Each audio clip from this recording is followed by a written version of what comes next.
हे नाथ नारायण वासुदेव, हे नाथ नारायण वासुदेव, हे नाथ नारायण वासुदेव, हे नाथ नारायण वासुदेव, हे नाथ नारायण वासुदेव, हे नाथ नारायण वासुदेव, हे नाथ नारायण वासुदेव। श्री कृष्ण गोविंद हरे मुरारे, हे नाथ नारायण वासुदेव, श्री कृष्ण गोविंद हरे मुरारे, हे नाथ नारायण वासुदेव।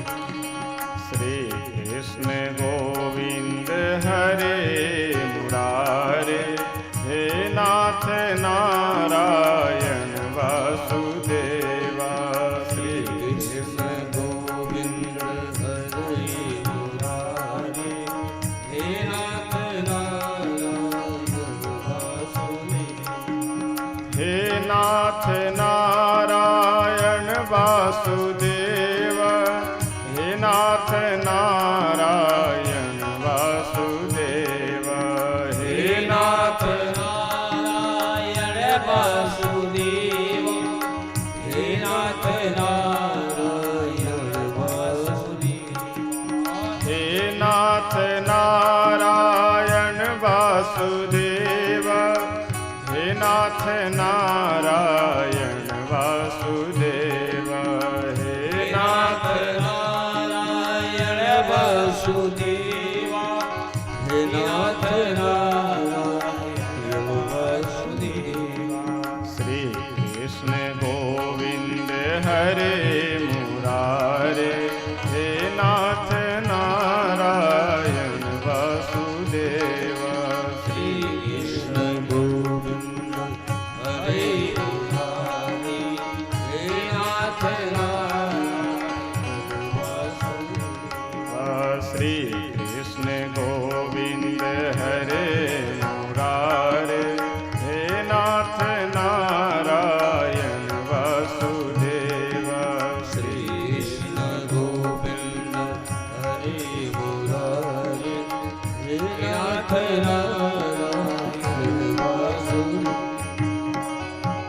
श्री राधा कृष्ण भगवान की, श्री अयोध्या धाम के, श्री सरयू मैया के, श्री वृंदावन धाम के, श्री यमुना मैया के, श्री विष्णु महायज्ञ के, श्रीमद्भागवत भगवान के, श्री हनुमान जी महाराज के, श्री शंकर भगवान के, श्री सद्गुरुदेव भगवान के, श्री भृगु जी महाराज के। जय जय सीताराम।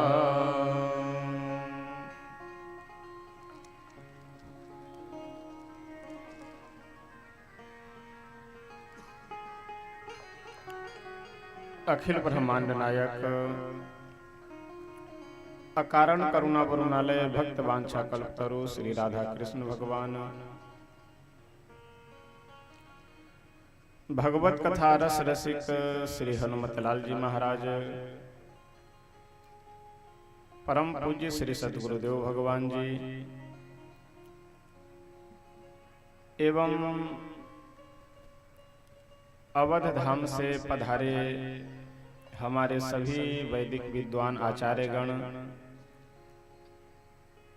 एवं उनके साथ सम्मिलित होकर के यज्ञ में सहयोग करने वाले, यज्ञ में पूजा पाठ आदि की व्यवस्था देखने वाले आपके ही क्षेत्र के श्री विष्णु नारायण तिवारी जी, जो आचार्य जी अयोध्या जी से आए हुए सभी आचार्य जी के साथ में सम्मिलित होकर के सेवा कर रहे हैं। इस मंच पे विराजमान सभी संत वृंद, कलाकार बंधु एवं इस श्री विष्णु महायज्ञ के मुख्य यजमान स्वरूप हमारे श्री अंबिका सिंह जी, समुपस्थित आप सभी सुधी श्रोतागण, भाई बंधुओं, माताएं बहनें, हम सब बहुत ही पुण्यवान हैं, बहुत ही सौभाग्यशाली हैं। निर्विघ्नता पूर्वक चल रहे इस श्री विष्णु महायज्ञ के अंतर्गत आज हम सब षष्ठम दिवस की कथा श्रवण करने के लिए यहाँ उपस्थित हुए हैं। इस श्री विष्णु महायज्ञ के मुख्य व्यवस्थापक, मुख्य यजमान तो हमारे अंबिका सिंह जी है ही, लेकिन गांव के सभी सदस्य, आसपास के भी बहुत से भक्त तन मन धन तीनों से सहयोग करके इस यज्ञ को सफल बनाने में अपनी सेवा दे रहे हैं।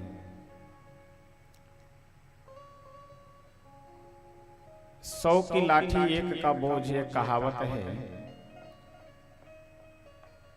तो कोई भी यज्ञ हो अथवा सामाजिक आयोजन हो, उसमें सबकी यदि हिस्सेदारी होती है, अधिक से अधिक लोग यदि सम्मिलित होते हैं तो उसमें आनंद और बढ़ जाता है।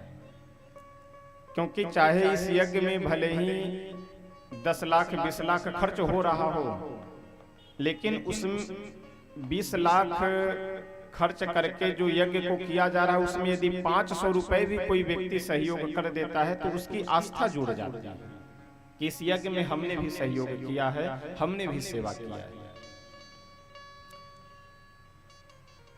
इस यज्ञ में जो भी भक्त जिस तरह से चाह रहे हैं, सब अपने अपने तन मन धन सामर्थ्य के अनुसार सेवा कर रहे हैं। और जो किसी तरह से सेवा नहीं कर पा रहे हैं तो आप पुण्य कमाइए। यहाँ मंडप की परिक्रमा करनी है, वैदिक मंत्रों द्वारा सभी देवताओं को बुला करके नित्य प्रति षोडशोपचार जो पूजन किया जा रहा है उसे आप बैठ करके श्रवण कर सकते हैं। सायंकाल की वेला में यहाँ बैठ करके हम सब जो कथा श्रवण कर रहे हैं, तो इस तरह से यदि आप अपनी दिनचर्या को, अपने व्यवस्था को यदि इसमें सम्मिलित कर देंगे तो आपको यह पता ही नहीं चलेगा कि कैसे दिन बीत रहा है और कैसे रात्रि बीत रही है। और इस यज्ञ में जितने भी विशेष करके परिवार के या और भी आसपास के जो भी भक्त सम्मिलित हैं, जो पूर्ण रूप से यज्ञ में सेवा कर रहे हैं हर तरह से, यदि आप सब विचार कर करके देखिए तो आज 6 दिन व्यतीत हो गया और पता नहीं चल रहा है कि 6 दिन बीत गए। लग रहा है कि बस अभी 1-2 दिन तो हुआ प्रारंभ।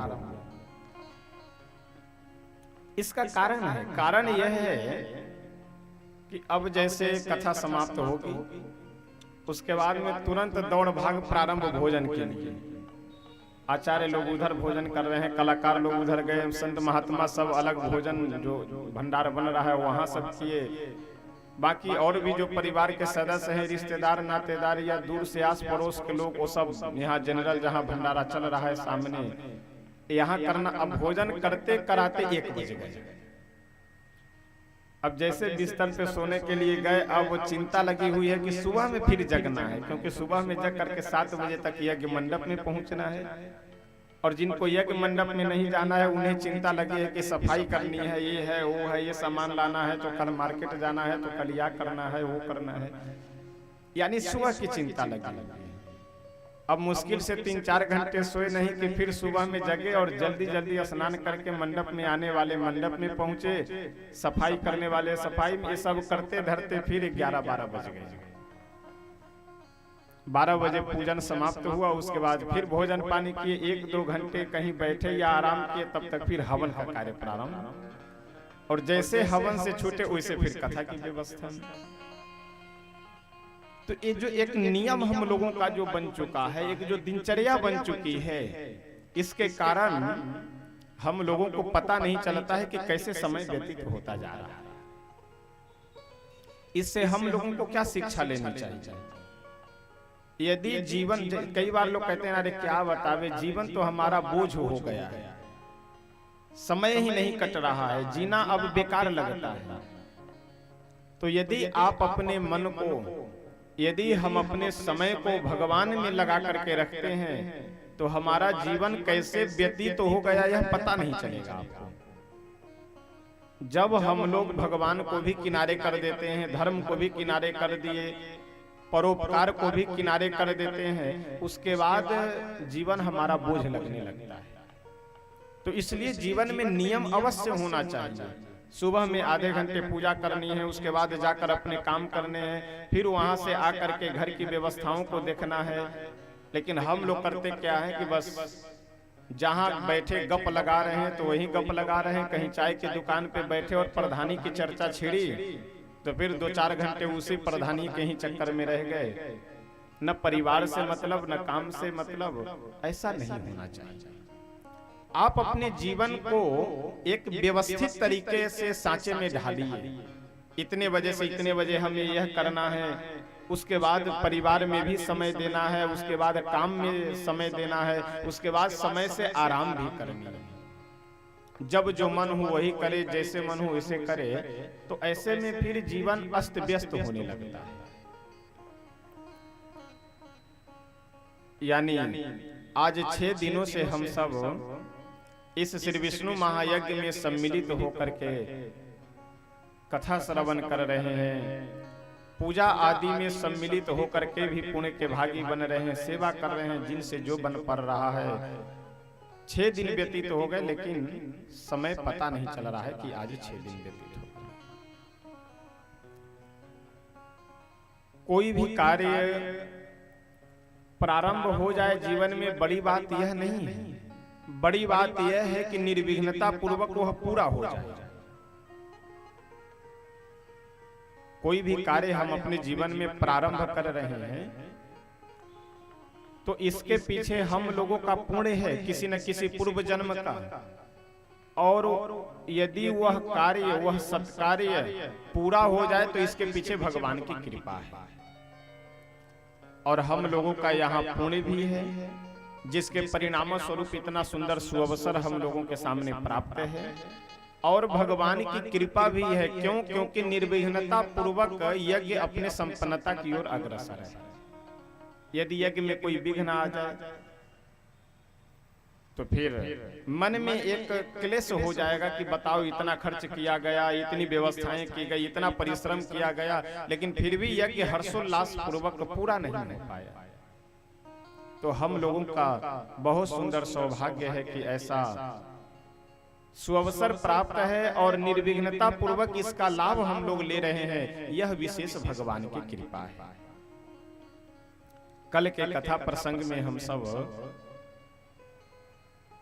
परब्रह्म परमात्मा इस धराधाम पे किस तरह से आकर के अवतरित होते हैं, यह सब प्रसंग हम लोग श्रवण किए थे। बड़े ही धूमधाम से हर्षोल्लास पूर्वक कन्हैया का हम सब जन्मोत्सव कल मनाए थे, झांकी भी दर्शन किए थे। शास्त्रों में कहा गया है कि प्रभु को प्राप्त करने के 4 रास्ते हैं, 4 मार्ग हैं। रामस्य नाम रूपम च लीला धाम परात्परम एतत् चतुष्टयम नित्यम सच्चिदानंद विग्रह। भगवान को प्राप्त करने के लिए 4 मार्ग हैं। रामस्य नाम, भगवान का नाम। रूपम यानी जैसे मूर्ति का हम लोग दर्शन करते हैं, या कल जन्मोत्सव जब मनाए थे तो झांकी के माध्यम से दर्शन लाभ प्राप्त किए थे। ये क्या है? ये रूप है। रामस्य नाम रूपम च लीला। लीला का तात्पर्य यह है कि चाहे हम लोग श्री कृष्ण लीला या श्री राम लीला के माध्यम से उनकी लीला की झांकी का अवलोकन करें, अथवा जो हम लोग यहाँ बैठ करके कथा सुन रहे हैं, यह कथा सुने, यह लीला है। और धाम, धाम यानी भगवान जिस जगह पे अवतार लिए हैं ऐसे धाम में निवास करना। और देखिए धाम का केवल यह मतलब नहीं है कि जैसे अयोध्या जी में प्रभु अवतार लिए तो वह धाम हो गया, वृंदावन में प्रभु अवतार लिए तो वह धाम हो गया। धाम का मतलब वह है, भगवान श्री राघवेंद्र सरकार से स्वयं नारद जी पूछे कि प्रभु आप कहाँ रहते हैं, कहाँ निवास करते हैं? तो प्रभु बोले कि नारद जी मैं जहां जहां आप समझ रहे हैं वहां वहां तो मैं हूं, लेकिन वास्तव में वहां पे मैं नहीं रहता हूं। नाहम बसामि वैकुंठे योगी नाम हृदये न च मद भक्ता यत्र गायन्ति तत्र तिष्ठामि नारद। ना ही तो मैं वैकुंठ में रहता हूं, ना ही मैं योगियों के हृदय में रहता हूं। मेरे भक्त जहां मुझे गाते हैं मैं वहीं पे निवास करता हूं। तो हम लोग यहाँ काहे के लिए बैठे हुए हैं? उन्हीं की लीला का गान करने के लिए, उनका नाम जप करने के लिए। तो हम सब यहाँ बैठ करके प्रभु का नाम संकीर्तन कर रहे हैं, हम सब यहाँ बैठ करके भगवान की लीला का श्रवण कर रहे हैं, झांकी के माध्यम से भी दर्शन लाभ प्राप्त करें। तो ये सब जो हम लोग कर रहे हैं तो कहीं न कहीं अदृश्य रूप में हमारे आपके हृदय में अथवा यहाँ यज्ञ मंडप के माध्यम से भगवान हम लोगों के बीच निवास कर रहे हैं। अब समस्या हम लोगों के नेत्र की है जो हम लोग नहीं देख पा रहे हैं, क्योंकि भगवान जब स्वयं कहते हैं कि मेरे भक्त जहां गाते हैं मैं वहीं निवास करता हूं, तो यहाँ हम लोग गा रहे हैं तो अवश्य यहाँ निवास करेंगे। और श्री रामचरितमानस के अनुसार अगर समझिए तो गोस्वामी बाबा तो सीधे कहते हैं कि अवध तहां जहां राम निवास हो। अवध कहां है? सरयू जी के किनारे तो अयोध्या जी है, ठीक है, लेकिन दूसरी परिभाषा एक और भी है कि जहां हमारे श्री राम जी निवास करते हैं वही अयोध्या है, और जहां हमारे श्री कन्हैया निवास करते हैं वही वृंदावन है। तो यहाँ पे हमारे श्री राधा कृष्ण भगवान हम सबके हृदय में, हम सबके सामने अप्रत्यक्ष रूप से विराजमान है। तो जिस जगह पे हम लोग बैठे हुए हैं यह जगह भी यानी महुलान पार ग्राम में जिस जगह पे हम लोग विराजमान हैं, बैठे हैं, यह जगह भी वृंदावन धाम और अवध धाम हो चुका है। जहां भगवान निवास करते हैं वह उनका धाम, तो यहाँ हम लोग उनको गा रहे हैं तो यहाँ अवश्य निवास कर रहे होंगे, और यहाँ निवास कर रहे हैं तो यह भी धाम है हम लोगों के लिए।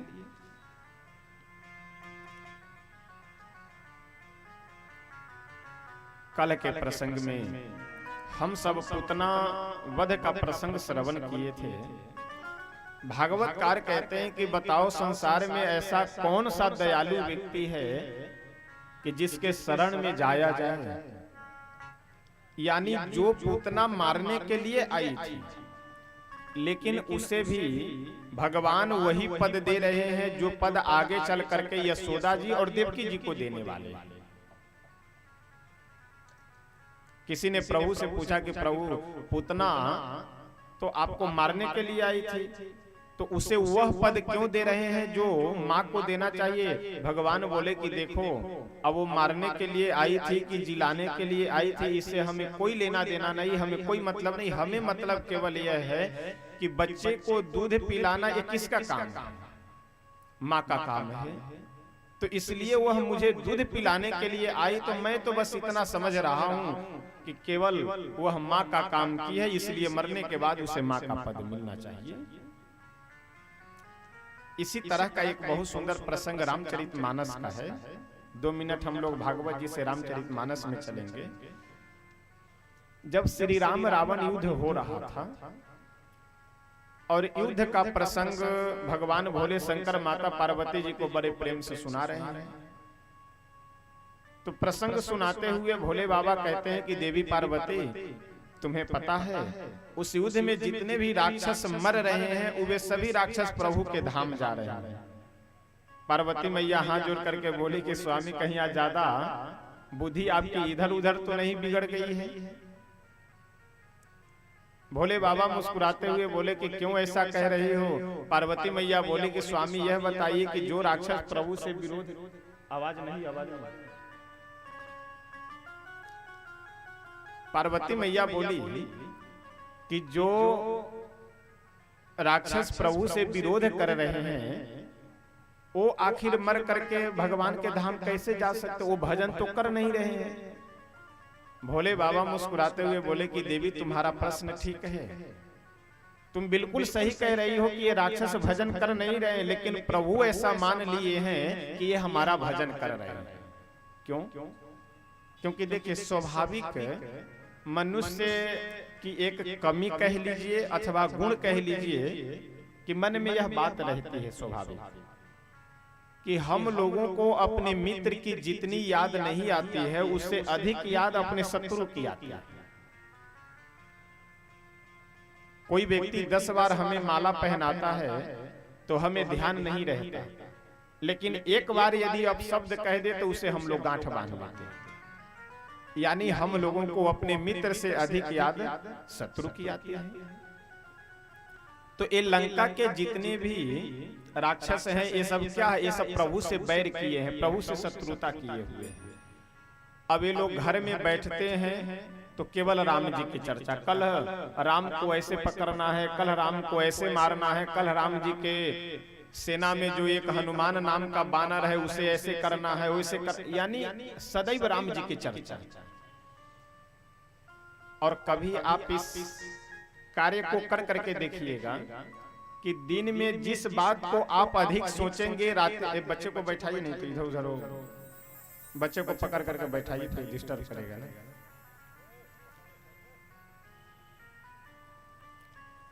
दिन में आप जिस बात की चर्चा करेंगे या जो बातें आपके मन में अधिक चिंतन जिन बातों का चलता रहेगा, रात्रि में सोते समय स्वप्न में भी वह आपको दिखाई पड़ेगा। जैसे किसी दिन आप दिन में अयोध्या जी का खूब चिंतन कीजिए। अयोध्या जी गए थे तो हनुमानगढ़ी घूमे थे, सरयू जी स्नान किए थे, यहाँ गए थे, वहां गए थे। दिन में अगर कई बार इस बात का चिंतन करते हैं तो रात्रि में सोते समय आप देखेंगे कि हम अयोध्या जी पहुंचे हुए हैं। आप भले ही अपने घर में सोए हैं, लेकिन आपको ऐसा आभास होगा, आपको दिखाई पड़ेगा कि हम अयोध्या जी गए हुए हैं। यानी जो आप दिन में चिंतन करेंगे, रात्रि में सोते समय वही आपको स्वप्न में दिखाई पड़ेगा। तो ये राक्षस लोग दिन भर श्री राम जी का चिंतन करते हैं, इसलिए रात्रि में सोते समय भी इन्हें श्री राम जी ही दिखाई पड़ते हैं। तो सोते समय भी राम जी दिखाई पड़ते हैं।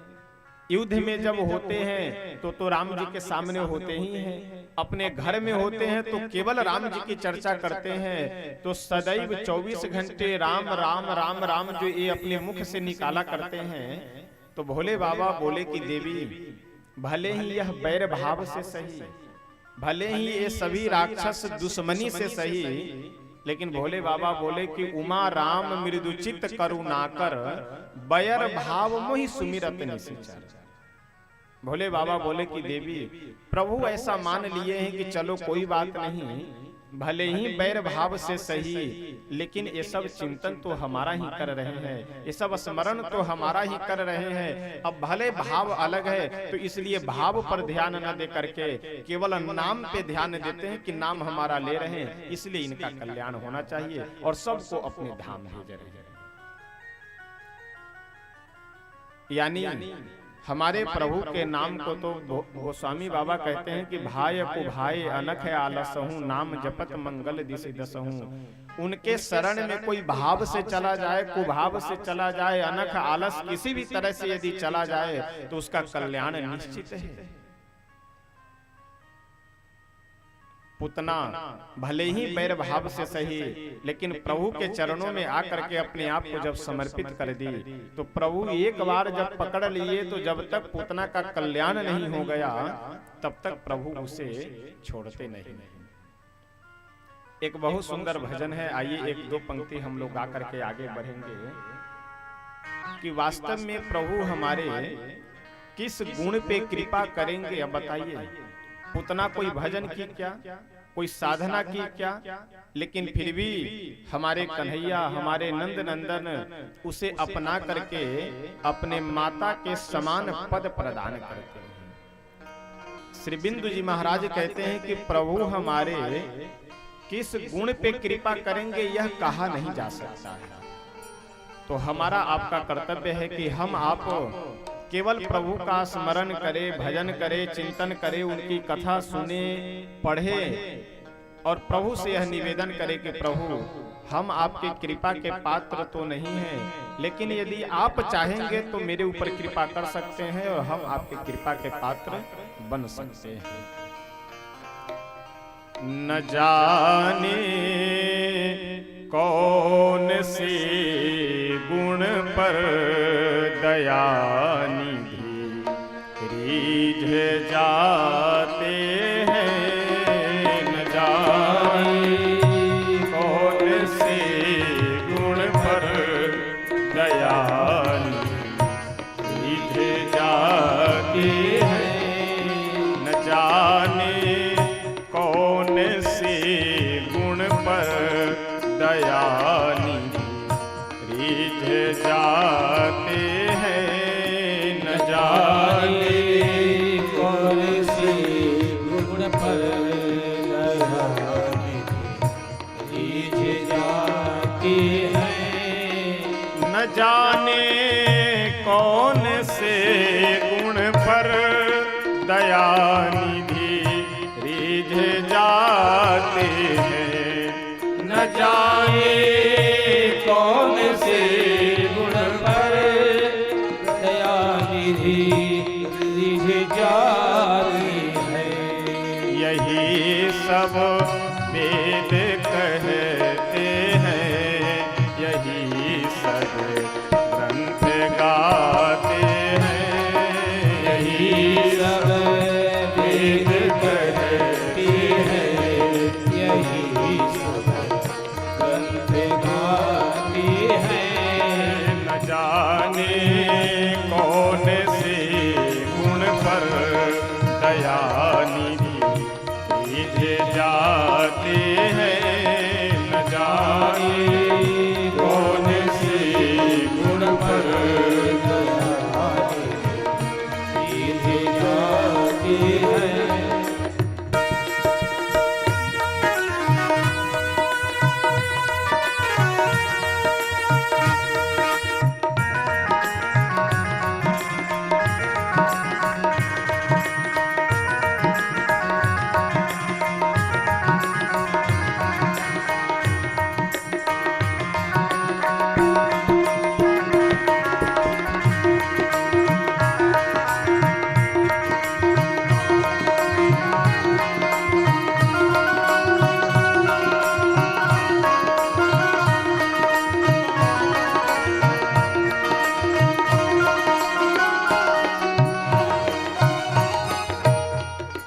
प्रभु हमें किस गुण पे अपनाएंगे और किस तरह से कृपा करेंगे यह उनके ऊपर ही निर्भर है।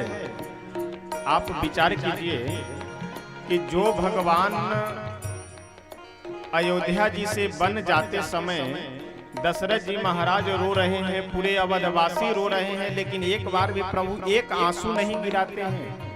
लेकिन वही प्रभु जब वन में गए तो गिद्धराज जटायु को गोद में रख करके इतने आंसू बहाए, इतने आंसू बहाए कि गिद्धराज जटायु का पूरा शरीर भीग जाता है। तो आप क्या समझेंगे? श्री बिंदु जी महाराज बहुत सुंदर कहते हैं, न रोए बन गमन में जो पिता के वेदनाओं पर। न रोए बन गमन में जो पिता के वेदनाओं पर। न रोए बन गमन में जो पिता के वेदनाओं पर। न रोए बन गमन में जो पिता की वेदनाओं पर। उठा कर गिद्ध को गोद में वही आंसू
अभी आगे प्रसंग आने वाला है कि प्रभु जब हमारे एक बार वृंदावन को छोड़ करके मथुरा चले जाते हैं तो दोबारा लौट करके वहां से नहीं आते हैं, और 1-2 वर्ष नहीं 100 वर्षों तक दोबारा लौट करके वृंदावन तो कभी लौट कर आए ही नहीं। गोपियों से 100 वर्ष बाद मिलते हैं हरियाणा के कुरुक्षेत्र में। लेकिन वहीं जब द्रौपदी जी बुलाती है प्रभु को तो द्वारिका से दौड़ करके चले आते हैं। कौन? जो एक बार भी मथुरा से वृंदावन लौट करके और द्वारिका से वृंदावन नहीं आए, वह प्रभु। न आए मधुपुरी से जो गोपियों की व्यथा सुनकर, न आए मधुपुरी से जो गोपियों की व्यथा सुनकर, न आए मधुपुरी से जो गोपियों की व्यथा सुनकर, न आए मधुपुरी से जो गोपियों की व्यथा सुनकर, द्रौपदी के बुलाने पर द्वारिका से दौड़ आते हैं। द्रौपदी के बुलाने पर द्वारिका से आती है। न जाने कौन से गुण पर दया की जाती है।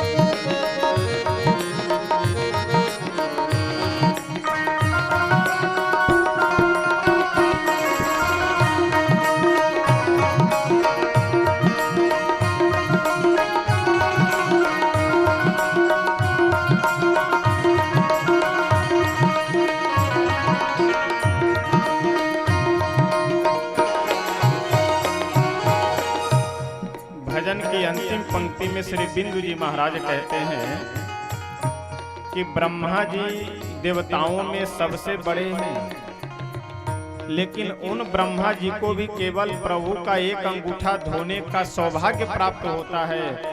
लेकिन केवट एक साधारण व्यक्ति, कोई बहुत उच्च कुल में जन्म भी नहीं हुआ, वन में रहने वाला, गंगा जी के तट पे रह करके अपनी आजीविका चलाने वाला, लेकिन साधारण से केवट प्रभु के दोनों चरणों को धोता है। तो कैसे समझा जाए कि प्रभु किसके ऊपर कृपा करेंगे और किसके ऊपर कृपा नहीं करेंगे? तो यहाँ प्रभु केवल कृपा करते हैं प्रेम के कारण। जो प्रेम केवट के अंदर है वो प्रेम ब्रह्मा जी के और इंद्रादि के देवताओं के हृदय में भी नहीं है।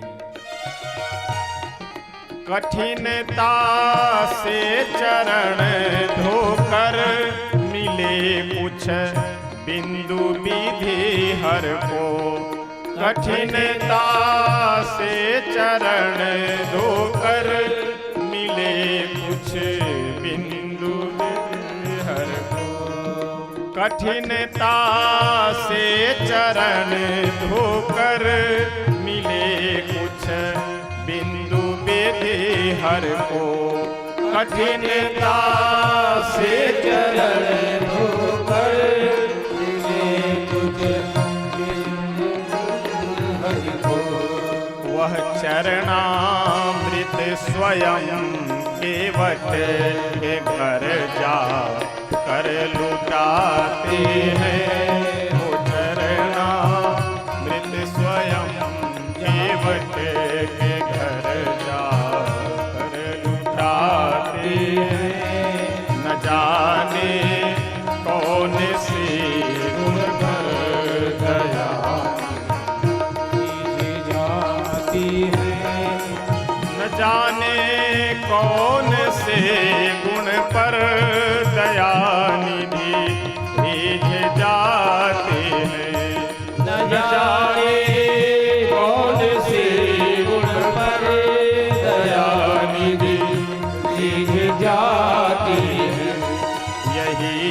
सब वेद कहते हैं, यही सब ग्रंथ गाती है, यही सब वेद कहते हैं, यही गाती है। ये न जाने कौन से उन पर दया की जाती है, जाने और से उन पर दया की जाती है। श्री राधा कृष्ण भगवान के न जाने कौन से गुण पर दया निधि रीझ जाते हैं। इसीलिए हमारे प्रभु को संत लोग कहते हैं, विद्वत जन कहते हैं कि प्रभु हमारे साधन साध्य नहीं है, प्रभु कृपा साध्य है। वह कैसे कृपा करेंगे, कब कृपा करेंगे, यह उन्हीं के ऊपर निर्भर है। हमारा आपका केवल कर्तव्य इतना है कि हमसे जो बन पड़े उतना साधन भजन कर करके और अपने आप को प्रभु के चरणों में समर्पित कर दे, यह कहते हुए कि प्रभु मैं आपको पा सकूं इतनी मेरी शक्ति भी नहीं है, मेरा सामर्थ्य भी नहीं है। हाँ, यदि आप चाहो तो मेरे ऊपर कृपा कर सकते हैं। अनेक कंस के द्वारा भेजे हुए राक्षस नंद गांव में पहुंचते हैं, लेकिन प्रभु बारी बारी से अघासुर, बकासुर, सक्टासुर, प्रलंबासुर, ये जितने भी असुर आ रहे हैं उन सभी असुरों को कल्याण करते जा रहे हैं। ये सब मथुरा से आ रहे हैं प्रभु के पास और प्रभु के पास से जा रहे हैं सीधे प्रभु के धाम। हमारे कन्हैया अपने सभी ग्वाल वालों को, सभी ब्रजवासियों को अपनी लीलाओं के माध्यम से बहुत सुंदर आनंद दे रहे हैं। माखन चोरी की लीला हो, गौचारण की लीला हो, ग्वाल वालों के साथ खेलने कूदने की लीला हो, गोप गोपियों के पास जा करके उनसे वार्तालाप कर कर मीठी मीठी वाणी से बोलने की लीला हो, यानी अनेक लीलाओं के माध्यम से अपने भक्तों को प्रभु आनंद दे रहे हैं। एक दिन की बात है, कन्हैया अपने सभी मित्र मंडलियों के साथ वन में गए गौ चराने के लिए। गौओं को छोड़ करके चरने के लिए एक वृक्ष के नीचे बैठे, बीच में स्वयं बैठ गए और चारों तरफ से अपने सभी ग्वाल वालों को बैठा लिया। और जो ग्वाल वाल अपने घर से जो वस्तु लेकर के आए थे, खाद्य वस्तु, उन सभी को एक जगह पे सामने रख करके, कोई ग्वालवाल अपने घर से मट्ठा लेकर के आया है, कोई अपने घर से बाजरे की रोटी लेकर के आया है, कोई गेहूं की रोटी लेकर आया है, कोई कुछ, कोई दही। जो अपने घर से जिस वस्तु को लाया है उन सब को कन्हैया लेकर के अपने सामने रख लिए और अपने सभी ग्वाल वालों को अपने चारों तरफ बैठा लेते हैं। और मट्ठा है, उसी बर्तन से स्वयं भी पी लिए और उसी बर्तन से दूसरे ग्वालवाल को भी पिला देते हैं। रोटी है, एक जगह रोटियां सभी रखी हुई है, उसी से तोड़ करके थोड़ा अपने मित्रों को भी खिला देते हैं और उसी से स्वयं भी खा लेते हैं। उसी समय आ गए ब्रह्मा जी भगवान की लीला का दर्शन करने के लिए, भगवान को देखने के लिए। और जैसे ब्रह्मा जी पहुंचे वैसे देखे कि लोग तो कहते हैं कि यह भगवान है, नंद बाबा के पुत्र बन करके स्वयं नारायण आए हैं, भगवान आए हैं, लेकिन यहाँ तो इनका आचरण ही शास्त्र विरुद्ध दिखाई पड़ रहा है। जैसे शास्त्र का यह आदेश है कि जूठा न स्वयं खाना चाहिए और न ही किसी को खिलाना चाहिए, लेकिन यह तो एक ही थाली में स्वयं भी खा रहे हैं और अपने सभी मित्रों को भी खिला रहे हैं। और जूठा खाने की तो बात छोड़ो, कम से कम भोजन करते समय हाथ पैर धुल करके बैठकर भोजन करना चाहिए। लेकिन ये तो अभी खेल रहे थे, ना हाथ धुले ना पैर धुले, लेकर के आए बैठे और खाना प्रारंभ कर दिए। कैसे भगवान है? यह सोच करके ब्रह्मा जी की बुद्धि घूमने लगी। देखिए, कुछ चीजें ऐसी है संसार में कि जिसे हम बुद्धि से नहीं समझ सकते, जिसे हमें विश्वास ही करना पड़ेगा, दूसरा कोई उपाय नहीं है। जैसे मैं उदाहरण बता रहा हूं, बेटे का पालन पोषण माता पिता किस उद्देश्य से करते हैं? सेवा के उद्देश्य से, कि बुढ़ापे में मेरी सेवा करेगा। अब क्या प्रमाण है आपके पास कि वह बुढ़ापे में आपकी सेवा ही करेगा? कोई प्रमाण है? बुद्धि का यदि आप यहाँ प्रयोग करेंगे तो संबंध बिगड़ जाएगा।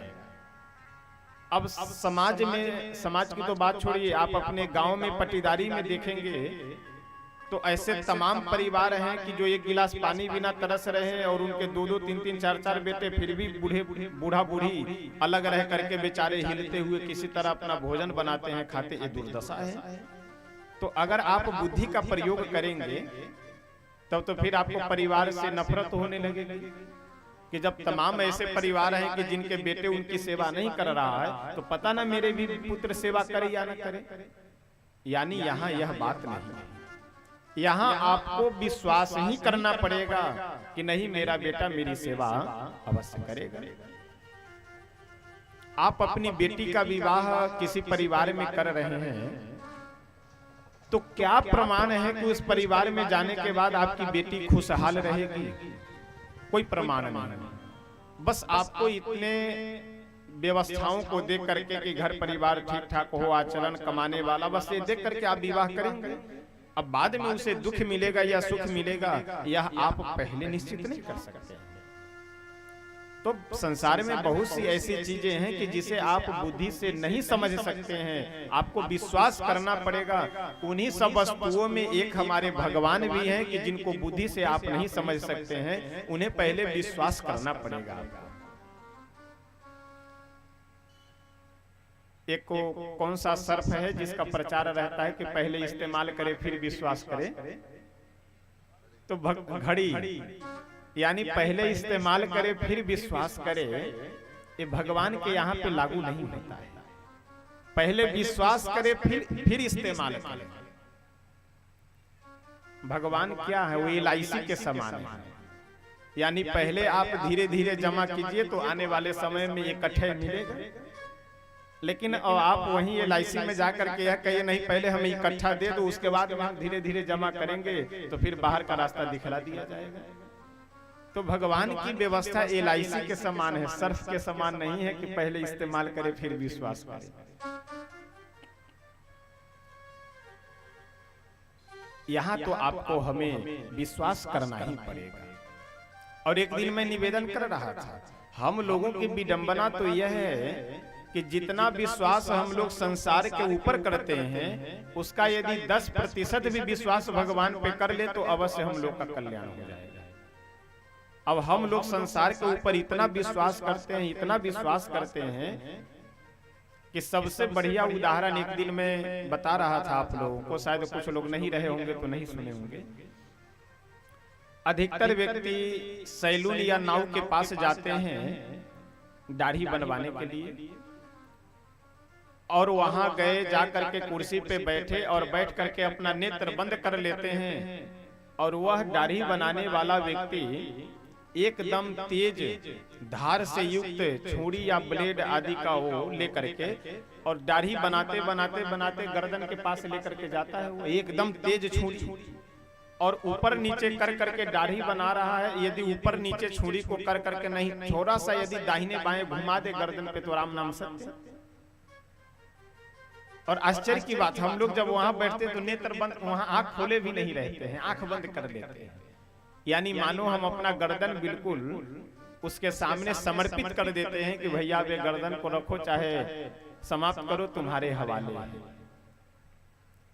यानी संसार के सामान्य व्यक्ति पे हम लोग इतना विश्वास कर रहे हैं कि अपना गर्दन उसे दे दे रहे हैं, आंख बंद कर, बिल्कुल गर्दन पे, कहते हैं गर्दन पे छुरी रखी हुई है, लेकिन फिर भी हम लोग नेत्र बंद कर करके विश्वास करते हैं। लेकिन वहीं जब भगवान की बात आई तो तुरंत यही पूछना, भगवान को कोई देखे हो तो हमें बतावे तो हम माने।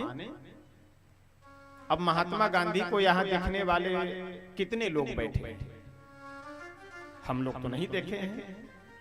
जो कुछ बुजुर्ग हैं आप सब देखे होंगे महात्मा गांधी जी को, लेकिन अधिकतर व्यक्ति नहीं देखे हैं। तो क्या महात्मा गांधी जी नहीं थे? ये कोई आवश्यक नहीं है। आप महात्मा गांधी जी की बात छोड़े, अपने परिवार में ले लीजिए। आप 3 से 4 पीढ़ी पहले अपने परबाबा को देखे होंगे, हम लोग नहीं देखे। तो क्या वो नहीं थे? आकाश से उतर करके तो हम लोग आए नहीं। इसका मतलब यह नहीं है कि जिन्हें हम देखे नहीं है या जिन्हें हम नहीं देख पा रहे हैं वह नहीं होते हैं, ऐसी बात नहीं।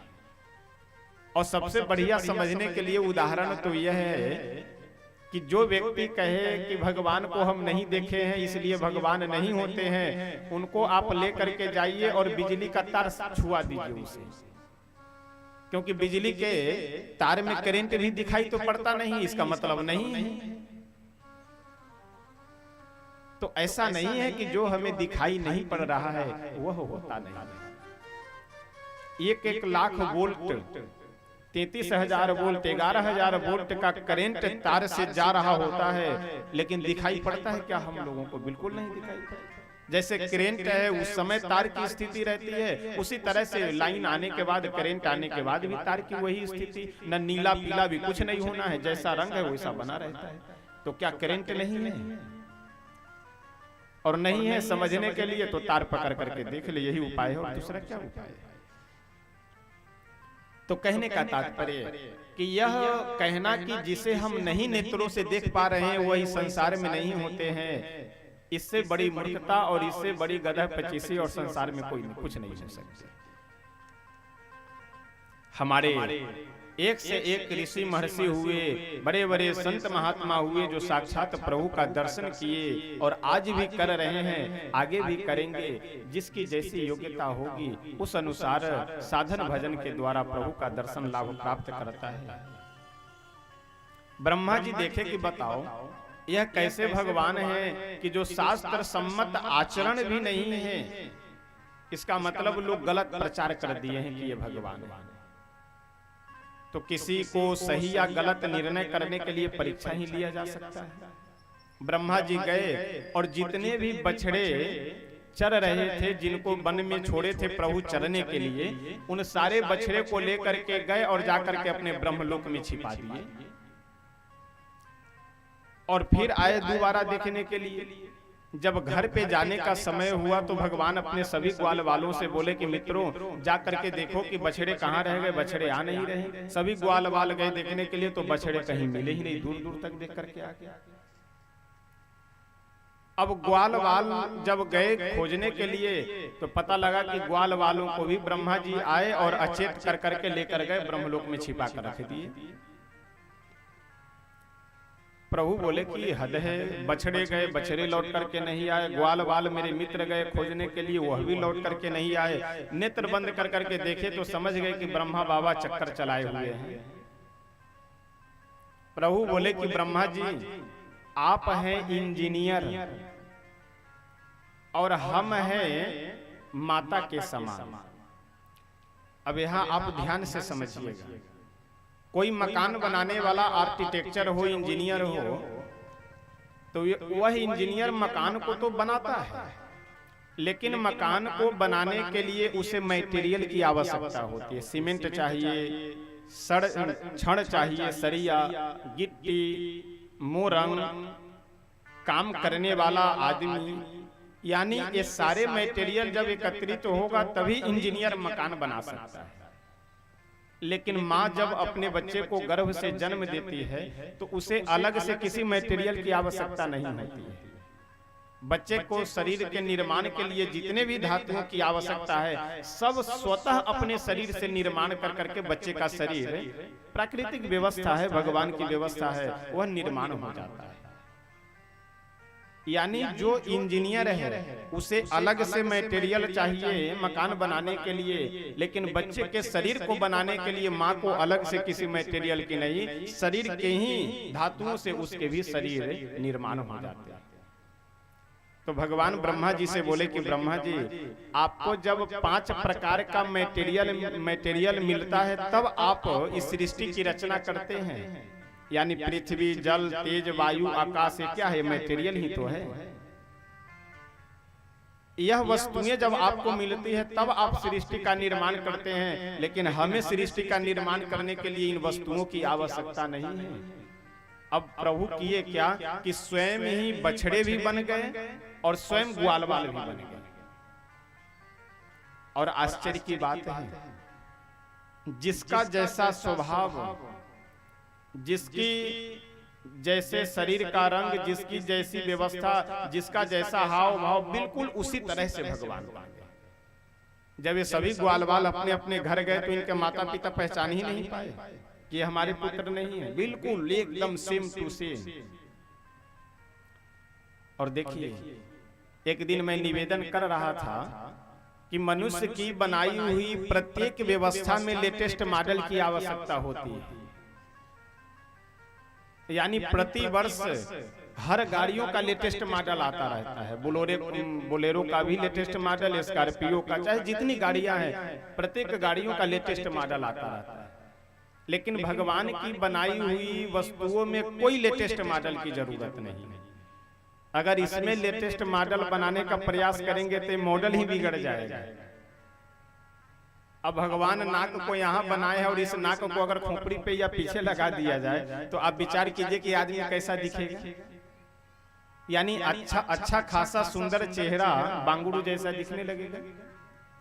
तो इसलिए भगवान की बनाई हुई जो व्यवस्था है इसमें कोई लेटेस्ट मॉडल की आवश्यकता नहीं है, बिल्कुल वही पुरानी प्राचीन। थोड़ी सी यदि लेटेस्ट मॉडल हो जाती है तो हम लोग डॉक्टर के पास जाकर के कहते हैं कि जैसा मेरा मॉडल पहले था उसी तरह से कर दीजिए।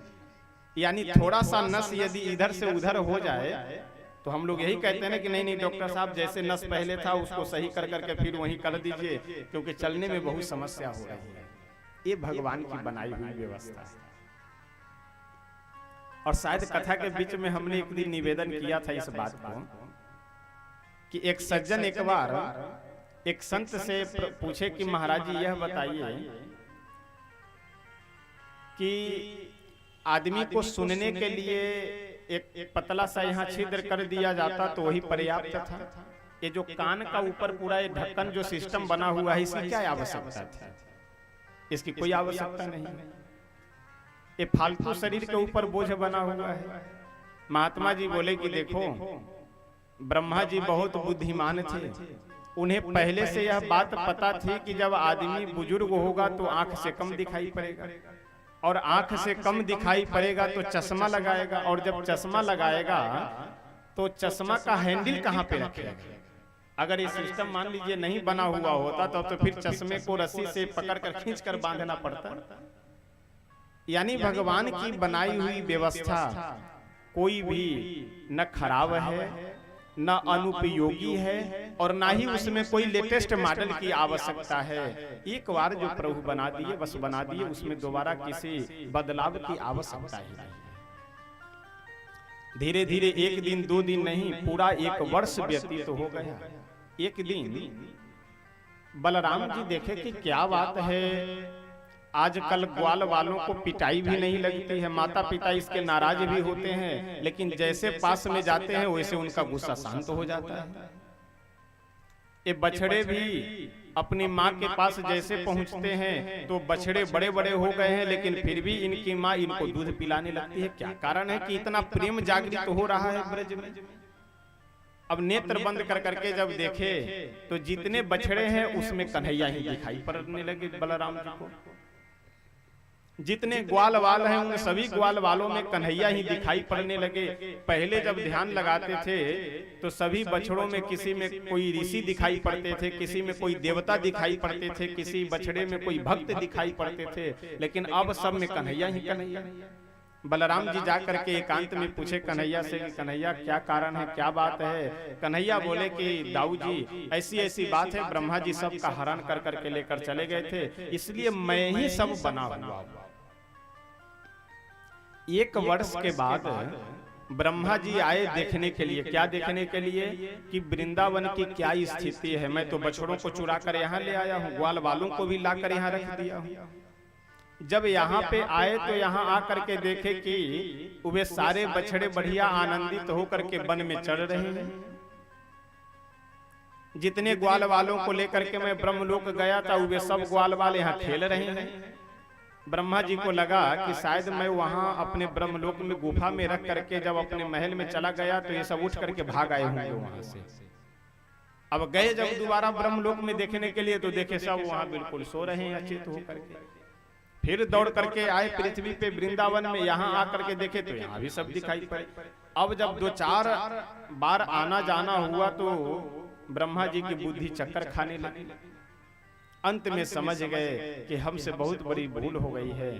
जो हमें समझना चाहिए वह न समझ करके जो हमें नहीं समझना चाहिए वह हम समझें। वास्तव में यहाँ पे प्रभु आकर के यह अपने भक्तों को आनंद देने के लिए, अपने भक्तों पे कृपा करने के लिए यह लीला कर रहे हैं। तो इस अब जैसे आप विचार कीजिए कि पुराने समय में, अब आजकल मोबाइल और टीवी वगैरह हो जाने से तो नाटक आदि जो होता था पहले गांव में वह सब तो लगभग अब समाप्त ही हो गया है। नहीं तो पुराने समय में जब टीवी और मोबाइल वगैरह नहीं उतने थे तो गांव के लोग मिल करके प्रतिवर्ष नाटक खेला करते थे। नाटक, उस नाटक में गांव के जितने भी लोग पात्र करने के इच्छुक होते थे और जो जिस पात्र को करने में कुशल होते थे, जैसे कोई व्यक्ति भिखारी का रोल बढ़िया कर लेता है, कोई व्यक्ति राजा का रोल बढ़िया कर लेता है, तो जो जिस अभिनय को करने में कुशल होता है, नाटक के जो समिति के लोग होते हैं वह सब मिल करके उन्हें वही अभिनय देते हैं।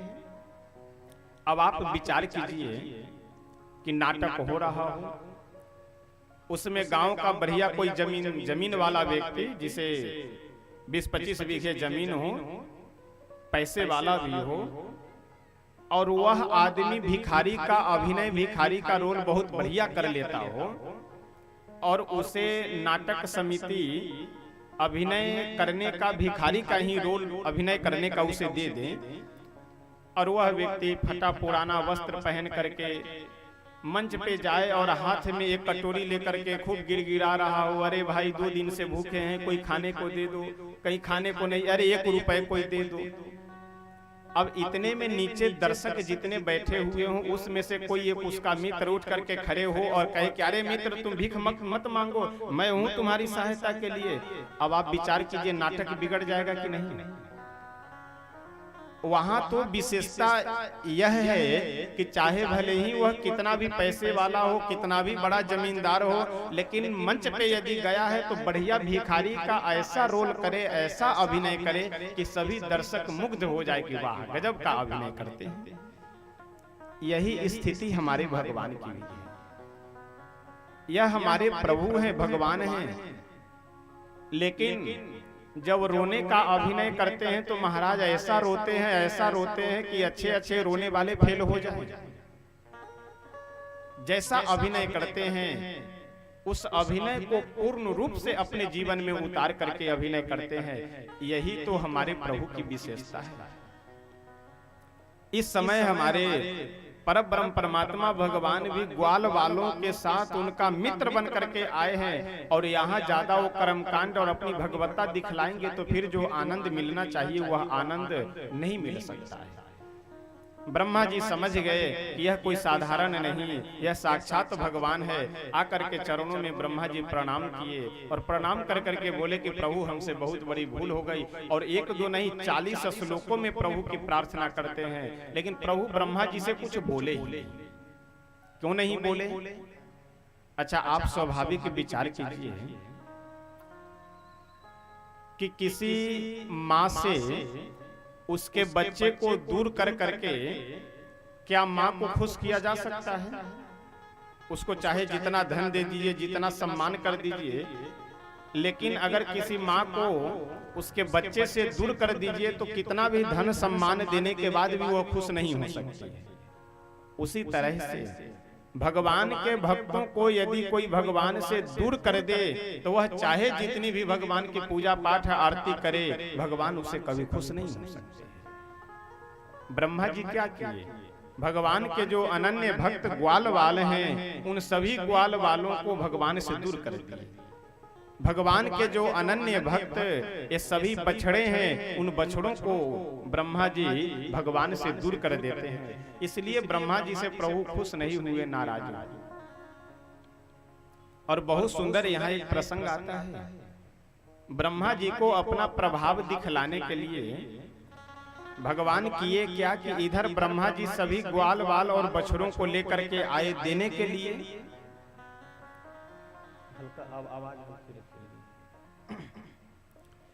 ब्रह्मा जी अपने सभी ब्रह्मलोक से ग्वाल वाल और बछड़ों को लेकर के आए यहाँ वापस करने के लिए। और ब्रह्मलोक में प्रभु किए क्या कि ब्रह्मा जी का वेश बना करके वहां पहुंच गए और गए महल के पास। द्वार पे जो द्वारपाल थे, उन द्वारपालों से बोले, अरे द्वारपालों सुनो, मैं जा रहा था वृंदावन, तो रास्ते में एक बहुरूपिया मिल गया और वह बहुरूपिया बिल्कुल हमारे समान रूप बना करके हमसे कह रहा था कि ब्रह्मा जी आप जाइए वृंदावन और हम चलते हैं आपके ब्रह्मलोक में, आपके महल में आराम करने। तो एक बात का ध्यान रखना, मेरे समान ही एक रूप बनाया हुआ व्यक्ति आ रहा है, बिल्कुल टू कॉपी मेरे समान उसका रूप है। तो यदि वह महल में घुसना चाहे तो उसे मत घुसने देना, उसे भगा देना यहाँ से। अब यह कह करके किए क्या कि प्रभु जो ब्रह्मा जी का वेश बनाए थे, जाकर के अंदर महल में दरवाजा बंद कर करके बैठ गए। और द्वार पे द्वारपाल बोले कि ठीक है प्रभु, कोई बात नहीं, चाहे जितने बहुरूपिया आ जाए, अब किसी को मैं घुसने अंदर नहीं दूंगा। अब बेचारे बाद में जब ब्रह्मा जी वापस आए तो ये द्वारपाल डंडा दिखा करके रोक दिए, ठहरो, कहाँ जा रहे हो? ब्रह्मा जी बोले, अरे तुम लोग पागल हो गए हो, अरे हम ब्रह्मा हैं। द्वारपाल बोले, अरे बहु तुम्हारे जैसे बहुरूपिया घूम रहे हैं, चलो गेट के बाहर। ब्रह्मा जी बोले, अरे तुम लोग को क्या हो गया है? द्वारपाल बोले कि ब्रह्मा जी हमारे अंदर बैठे हुए हैं, तुम उनका शकल बना करके और उनका मुखौटा पहन करके हमको बेवकूफ बनाने आ रहे हो। ब्रह्मा जी जब बार बार जिद करने लगे तो द्वारपाल धक्के मार करके बाहर कर दिए ब्रह्मा जी को। ब्रह्मा जी देखे कि आज हो क्या गया, और द्वारपाल बोल रहा है कि अंदर में हमारे ब्रह्मा जी बैठे हैं, मामला क्या है? जब ध्यान लगा करके देखे तो अंदर प्रभु बैठे हुए थे। ब्रह्मा जी बोले कि प्रभु ऐसा है कि अब तो हम अपने गलती की क्षमा मांग ही चुके हैं, इसलिए हमें क्षमा कीजिए और यह जो लीला कर रहे हैं इस लीला को आप समेट लीजिए, नहीं तो ये द्वारपाल हमें अंदर जाने नहीं देंगे। बाद में भगवान की कृपा से ब्रह्मा जी अंदर गए और बहुत सुंदर भागवत का वर्णन करते हुए कहते हैं कि वास्तव में भगवान की जो लीला है, उस लीला को हम जितने श्रद्धा भाव पूर्वक पढ़े सुने समझे, उतना ही हमारे लिए लाभदायक है और उतना ही हमारे लिए कल्याणकारी है। एक बहुत सुंदर प्रसंग है कि एक राजा थे, उन्हें कोई भी संत मिले तो उन संत से वो 3 प्रश्न पूछते थे। 3 प्रश्न, भगवान एक है या अनेक? पहला प्रश्न। दूसरा, वह रहते कहाँ हैं? और तीसरा प्रश्न कि वह करते क्या है? समझ गए तीनों प्रश्न आप लोग? भगवान एक है या अनेक, वह रहते कहाँ हैं और करते क्या है? एक बार एक संत, अच्छा राजा जिन जिन से यह प्रश्न पूछे कोई ठीक से इन्हें समझा नहीं पाते थे। एक बार एक संत मिले, उनसे राजा ये तीनों प्रश्न किए। संत बोले कि इन प्रश्नों का उत्तर आप अकेले सुनना चाहते हैं अथवा अपने पूरे परिवार के सहित? राजा बोले कि यदि आप पूरे परिवार और हित मित्रों के सहित सामने इस प्रश्न का उत्तर दीजिए तो और अच्छी बात है। 1 महीने बाद दिन रखा गया और महात्मा जी वहीं रहने लगे। धीरे धीरे समय व्यतीत होता गया। प्रतिदिन महात्मा जी नगर से बाहर घूमने के लिए जाते थे। सो महात्मा जी के चेहरे से ही मिलता जुलता एक किसान था। उसी के सामने पास में बैठ करके महात्मा जी 2-4 मिनट 10 मिनट बातचीत करे फिर चले आते थे। जब 2-3 दिन रह गया था, सत्संग होने का, जिस दिन डेट समय निर्धारित किया गया था, तो 2-3 दिन पहले महात्मा जी किसान के पास गए और जाकर के बोले कि किसान भाई तुम बाबा बनोगे? किसान हाथ जोड़ करके बोला, अरे नहीं नहीं महाराज, हमारे छोटे छोटे बच्चे हैं, अभी कहाँ हम बाबा बनेंगे। महात्मा जी बोले कि देखो, बाबा होना नहीं है, बनना। होने में और बनने में अंतर है। होने का मतलब यह है कि बिल्कुल पूर्ण रूप से हो जाना, और बनने का मतलब है कि घर में हुआ खटपट तो चलो बाबा के मठ पर, और मठ पर हुआ काम तो चलो रमते राम, और रमते राम में लगा धक्का तो घर हुआ पक्का। यह है बनना। कई बार लोग जब थोड़े जीवन से परेशान होते हैं, या परिवार में कुछ उतार चढ़ाव हुआ या वाद विवाद हुआ, तो तुरंत आकर के बस यही बोलेंगे कि बस अब आज के बाद तो घर हमें जाना ही नहीं है, ये संसार बेकार है, परिवार बेकार है, ये सब केवल कहने सुनने की बातें हैं। और 10 दिन के बाद पता लगा कि वो यह कहते हुए मिलते हैं कि महाराज जी अब घर की बहुत याद आ रही है। अच्छा, अयोध्या जी में ज्यादा इस तरह का दृश्य देखने को मिलता था। ऐसे ऐसे लोग कि बस महाराज जी अब आज के बाद में तो हमें कभी ना घर जाना है, कोई बेटा पत्नी, ये सब केवल कहने सुनने दिखाने की बात है, और कोई किसी का नहीं है, सब केवल झूठ फराड है। तो हमेशा ऐसे दृश्य देखने के कारण मैं समझ जाता था कि मामला अभी कुछ गड़बड़ है परिवार में। जब महीना 15 दिन में सब शांत होगा तो फिर इन्हें याद आने लगेंगे। और जब 1-1.5 महीने 2 महीने बीते तो धीरे से एक नंबर लेकर के आते अपने किसी रिश्तेदार के और बोलते, महाराज जी जरा ये नंबर मिला दीजिए। कहाँ का नंबर है भाई साहब? तो एक हमारे रिश्तेदार का है, उसी से बात करनी है, एक अपने मित्र के विषय में पूछना है। अच्छा ठीक, नंबर मिला दिया गया। तो आप जानते हैं कि किसी बात को यदि प्रचार करवाना हो तो वह बात किसी व्यक्ति से कह करके उससे यह कह दीजिए कि यह बात किसी से कहना मत। जो बात आप चाह रहे हैं कि इस बात का प्रचार हो जाए चारों तरफ, वह बात किसी मनुष्य को, किसी आदमी को बता करके और उससे यह कह दीजिए कि आप तो सुन लिए, लेकिन ये बात किसी और से मत कहना, वो बात अवश्य प्रचार प्रसार हो जाएगा। धीरे से रिश्तेदार से बात किए और बात कर करके यह पूरी अपनी पता बता देते हैं कि हम कहाँ पे रह रहे हैं। उस पर्दे को क्यों उठा रहे हैं? वो मत उठाओ। ए राजू जी, पर्दा मत उठाइए, वो गाड़ी सब फिर दिखाई पड़ेगा इधर। सब पर्दा गिरा दीजिए उधर का। जब मन में कोई भी संकल्प निश्चित हो जाए तभी उस रास्ते पे चलना चाहिए। आधे अधूरे संकल्प को लेकर के कभी भी अपने जीवन में आगे बढ़ने का प्रयास नहीं करना चाहिए। महात्मा जी उस किसान से बोले कि ऐसा है कि तुम्हें बाबा होना नहीं है, कुछ समय के लिए तुम्हें बनना।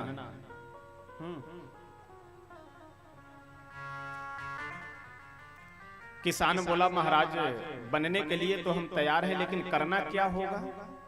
महात्मा जी बोले कि बस तुम्हें इतना कहना है कि राजा जब तुमसे प्रश्न पूछे तो तुम केवल इतना कह देना कि महाराज इस प्रश्न का उत्तर हमसे क्या पूछते हैं, इस प्रश्न का उत्तर तो हमारा यह सामान्य किसान दे सकता है। वह किसान बोला, ठीक। कल सुबह में संत का वेश कौन धारण कर लिए? वह किसान। और किसान का वेश वह महात्मा धारण कर करके राजा के दरबार में पहुंचे। राजा बढ़िया एक आसन लगा करके व्यास गद्दी बनाए और उसी व्यास गद्दी पे बिठा करके अपने सिंहासन पे राजा बैठे और बोले कि महाराज हम प्रश्न करें। संत वेशधारी किसान, अब ध्यान दीजिएगा, यहाँ किसान के वेश में कौन बैठे हैं? संत। और संत के वेश में कौन बैठे हैं? किसान। तो संत वेशधारी किसान बोले, हाँ महाराज पूछिए। राजा वही अपने 3 प्रश्न रखे। संत वेशधारी किसान बोले कि अरे महाराज इस प्रश्न का उत्तर आप हमसे क्या पूछते हैं? इस प्रश्न का उत्तर तो हमारा यह किसान दे सकता है। राजा आश्चर्यचकित होकर के बोले कि क्यों, तुम दे सकते हो प्रश्न का उत्तर? किसान हाथ जोड़ करके बोला कि हाँ महाराज, यदि आदेश होगा तो हम अवश्य दे सकते हैं। लेकिन ध्यान दीजिएगा, एक किसान के वेश में यहाँ संत बैठे हुए हैं। राजा बोले तो ठीक है, आप मेरे प्रश्नों का उत्तर दीजिए। पहला प्रश्न क्या है कि भगवान एक है या अनेक? किसान वेशधारी संत बोले कि ऐसा है, हम पढ़े लिखे नहीं हैं, 1 2 3 ये सब संख्या जानते नहीं हैं, तो इसलिए आप कुछ मणि मंगवाइए और आप 1 2 3 संख्या गिनते चलिएगा और मैं इसका उत्तर दे दूंगा। राजा एक पात्र में कुछ मणियां मंगवाए और मंगवा करके अपने हाथ से एक मणि लिए और एक गिनती करके अलग रख दिए। किसान वेशधारी संत बोले बिल्कुल सही। अब उसी पात्र से दूसरी मणि उठा करके राजा बोले 2, किसान वेशधारी संत बोले बिल्कुल गलत। अब आप विचार कीजिए कि हाथ में मणि एक है या अनेक है? 2 है। मणि है 1, लेकिन गिनती क्या किया जा रहा है? 2। बोला क्या जा रहा है? 2। उस मणि को हटा दिए, फिर तीसरी मणि उठा करके राजा जैसे बोले 3, किसान वेशधारी संत बोले बिल्कुल गलत। राजा बोले कि महाराज आप समझ नहीं रहे हैं, ये मणियां देखने में भले ही एक लग रही हो, लेकिन गिनती की संख्या में यह 3 है, और गिनती की संख्या में भले ही यह 3 हो, लेकिन यह मणि देखने में एक ही लगी। गिनने की यह परंपरा है, गिनने की यह व्यवस्था है कि 1 2 3 4 5 की संख्या गिनी जा रही है, लेकिन वास्तव में यह मणि एक ही रहती है। किसान वेशधारी महात्मा बोले कि राजन, आपका यह पहला प्रश्न था कि भगवान एक है या अनेक, यह पहले प्रश्न का उत्तर है कि वास्तव में भगवान तो एक ही है, लेकिन इस संसार में जो अलग अलग दिखाई पड़ रहे हैं कि ये राम जी हैं, ये कृष्ण जी हैं, ये शिव जी हैं, ये सब केवल आपको गिनती में अलग अलग लग रहे हैं, लेकिन वास्तव में है ये सभी एक, अनेक नहीं है। राजा तो बड़े प्रसन्न हुए और बोले कि वाह महाराज, बहुत सुंदर आप समझा दिए, न कोई चौपाई, न कोई श्लोक, न कोई दृष्टांत, न कहीं कोई शास्त्र का प्रमाण, बिल्कुल सीधे शब्दों में आप समझा दिए। दूसरा प्रश्न क्या था कि वह करते क्या है? किसान वेशधारी संत बोले कि राजा साहब, आप केवल प्रश्न पे प्रश्न पूछे जा रहे हो और कुछ खिला पिला नहीं रहे हो। कुछ खिलाओ पिलाओ तो अंदर से दम आवे, शक्ति आवे, तो हम प्रसन्न मन हो करके आपको उत्तर दे सके। राजा बोले हाँ, आदेश कीजिए, क्या आप ग्रहण करेंगे? वह संत बोले कि हम दूध पिएंगे और कुछ नहीं खाएंगे। एक पात्र में दूध मंगवाया गया। अब उस दूध को लिए और वह जो महात्मा जी थे अपनी अंगुली उस दूध में घुमाना प्रारंभ कर दी।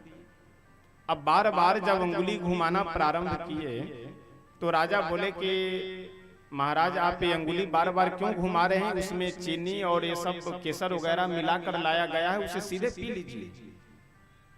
वो संत बोले कि नहीं नहीं राजा साहब, आप समझ नहीं रहे। लोग कहते हैं कि दूध में घी पाया जाता है, मैं उसी घी को खोज रहा हूं। राजा बोले कि कैसे मूर्खों, जैसा आप कार्य कर रहे हैं, ऐसे अंगुली घुमाने से थोड़े घी की प्राप्ति होगी।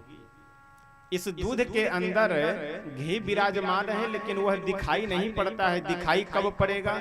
जब इस दूध को गर्म करके इसमें जामन दे करके इसे जमाएंगे, फिर मथानी से मथेंगे, फिर मक्खन निकलेगा, और उस मक्खन को फिर अग्नि पे जब गर्म करेंगे तभी आपको घी की प्राप्ति हो सकती है। संत बोले कि राजन, यह आपके दूसरे प्रश्न का उत्तर रहा। इस संसार के प्रत्येक कण कण में भगवान विराजमान है। जैसे इस दूध के हर एक कण कण में घी विराजमान है, लेकिन दिखाई नहीं पड़ता है, तो प्रयत्न करने से घी दिखाई पड़ेगा। उसी तरह से संसार के हर एक कण कण में भगवान विराजमान है, लेकिन दिखाई नहीं पड़ते हैं। और कब दिखाई पड़ेंगे? जब हम प्रयत्न करेंगे। पहले भगवान की जितने भी उपासक उनके अनन्य भक्त संत हैं उनका संग करेंगे। उनका संग करने के बाद जब हम भगवान की कथा सुनेंगे, उनको सुन करके मेरा उनके प्रति विश्वास जागृत होगा, और जब विश्वास जागृत होगा तो हम उनकी भक्ति करेंगे, भजन करेंगे, और जब हम उनकी भक्ति करेंगे तब उनका हमें दर्शन लाभ प्राप्त हो सकता है। यह दूसरे प्रश्न का उत्तर रहा। अब तीसरा प्रश्न क्या है कि वो करते क्या है? भगवान एक है या अनेक, रहते कहां हैं और करते क्या है? किसान वेशधारी संत बोले कि राजन, मैं आपके प्रश्नों का उत्तर दे रहा हूं तो गुरु मैं हूं या आप हैं? राजा बोले नहीं नहीं, गुरु तो आप ही हैं, जो शंका समाधान करे, जो प्रश्नों का उत्तर दे वही गुरु है। संत बोले कि जब गुरु हम हैं तो हमें ऊपर बैठना चाहिए या नीचे बैठना चाहिए? राजा बोले कि नहीं नहीं, आपको तो ऊपर बैठना चाहिए। संत बोले तो कुछ देर के लिए हमें ऊपर बैठा दीजिए, तभी तो हम आपके प्रश्नों का उत्तर ठीक से दे सकते हैं। राजा धार्मिक थे, श्रद्धालु थे, तुरंत अपने सिंहासन से उठे और उठ करके महात्मा जी से बोले आइए आप बैठिए। और जहां पे महात्मा बैठे थे नीचे, वहां जाकर राजा बैठ गए, और जहां राजा बैठे हुए थे वहां पे संत जी बैठ गए, महात्मा जी बैठ गए। और जैसे सिंहासन पे बैठे वैसे महात्मा जी उत्तर दिए कि राजन, अभी कुछ देर पहले, कुछ समय पहले आप राजा थे, मैं सामान्य नागरिक था, और इस समय मैं राजा हूं, क्योंकि सिंहासन पे बैठा हुआ हूं, मैं राजा हूं और आप सामान्य नागरिक है। यही भगवान का कार्य है, जिसका जैसा कर्म उसको वैसा पद देते हैं, जिसका जैसा प्रारब्ध उसको वैसा जगह देते हैं। यही भगवान का काम है। यह प्रसंग है, लेकिन इस प्रसंग का संकेत, इस प्रसंग से की शिक्षा हम लोगों के लिए बहुत अनुकरणीय है। ब्रह्मा जी को मोह को दूर कर करके प्रभु भागवत कार उसके बाद बहुत सुंदर प्रसंग वर्णन करते हुए कहते हैं कि प्रभु हमारे इस धराधाम पे दो हेतु से आते हैं। एक अपने भक्तों को आनंद देने के लिए, और दूसरे राक्षसों का विनाश करने के लिए। प्रकृति में कुछ अशुद्धि है, उसे शुद्ध करने के लिए भी प्रभु इस धराधाम पे अवतार ग्रहण करते हैं। एक दिन की बात है, यमुना जी में ही एक जगह है, एक तट है जो कालिया दह के नाम से प्रसिद्ध है। कालिया दह इसका नाम क्यों है? क्योंकि इस जगह पे एक बहुत ही विशाल और बहुत ही गहरा कुंड है, जिस कुंड के अंदर कालिया नाग विराजमान रहता है, और कालिया नाग के मुख से सदैव विष निकलने के कारण उसके आसपास जितने भी वृक्ष हैं सब झुलसे हुए हैं। उस कालिया दह के जल को यदि कोई पशु पक्षी धोखे से पी ले, उसकी तत्काल मृत्यु हो जाती है। तो भगवान उसे शुद्ध करने के लिए एक दिन कंदुक क्रीड़ा के माध्यम से गए और गेंद को कालिया दह में फेंक करके फिर अंदर गए, और अंदर जाकर के कालिया नाग से बहुत ही भयंकर युद्ध किए। उसके बाद कालिया नाग जब शरणागत हो जाता है तो प्रभु उसे बोले कि ऐसा तुम करो कि तुम्हारे लिए जो जगह निर्धारित किया गया है तुम उसी जगह पे जाकर के रहो। यानी पाताल लोक सर्पों का, नागों का लोक कहा जाता है। कालिया नाग से प्रभु बोले कि तुम जाओ, जाकर के पाताल लोक में रहो, क्योंकि यहाँ तुम्हारे रहने से हमारे वृंदावन वासियों को और तमाम पशु पक्षियों को बहुत पीड़ा है, समस्या है, इसलिए तुम यहाँ मत रहो। कालिया नाग बोला कि प्रभु हम कैसे जा सकते हैं, क्योंकि हमारी दुश्मनी आपके वाहन गरुड़ से। एक बार की बात है, गरुड़ जी जहां नागों को पाए वही खा जाया करते थे, क्योंकि गरुड़ जी क्या है, गिद्ध योनि में है। ब्रह्मा जी के पास सभी नाग गए और जाकर के बोले कि पितामह, एक गरुड़ जी जहां जिसे पा जाते हैं वहीं निगल जाते हैं, खा जाते हैं, तो कुछ आप ऐसी व्यवस्था कीजिए जिससे यह संभल जाए, हमेशा सबको न खाया करे। तो यह नियम बना दिया गया कि एक महीने में एक जगह को निर्धारित करके कि उस जगह पे एक सांप को, एक नाग को चले जाना है, और गरुड़ जी उस नाग को खा करके फिर एक महीने किसी को भी नहीं छुएंगे। तो एक दिन इस कालिया नाग का ही नंबर आ गया। तो कालिया नाग अभिमानी प्रवृत्ति की कथा यह जाने से मना कर दिया कि हम नहीं जाएंगे। गरुड़ जी जब इसको मारने के लिए, खाने के लिए दौड़े तो कालिया नाग भाग करके इस कालिया देह में आ गया। प्रभु से पूर्व का प्रसंग सुनाते हुए कालिया नाग बोला कि प्रभु, इस जगह पे आपके वाहन गरुड़ नहीं आते हैं, क्योंकि उनको सांप लगा हुआ है। सांप यह है कि जिस जगह मैं बैठा हुआ हूं, इसी जगह पे एक सौभरी नाम के ऋषि तपस्या करते थे। और सौभरी जी हमारे ऐसे महात्मा है कि जो बाहर नहीं, सदैव जल में ही बैठ करके साधना करते हैं। तो सौभरी जी यहाँ पे जल के अंदर बैठ करके साधना करते थे, तब करते थे। गरुड़ जी एक दिन घूमते फिरते आए और इसी जगह से बहुत विशाल का एक मछली को पकड़ करके खा गए। उस मछली के अन्य जितने परिवार के सदस्य थे वे सब बहुत दुखी होकर के रोने बिलखने लगे, विलाप करने लगे।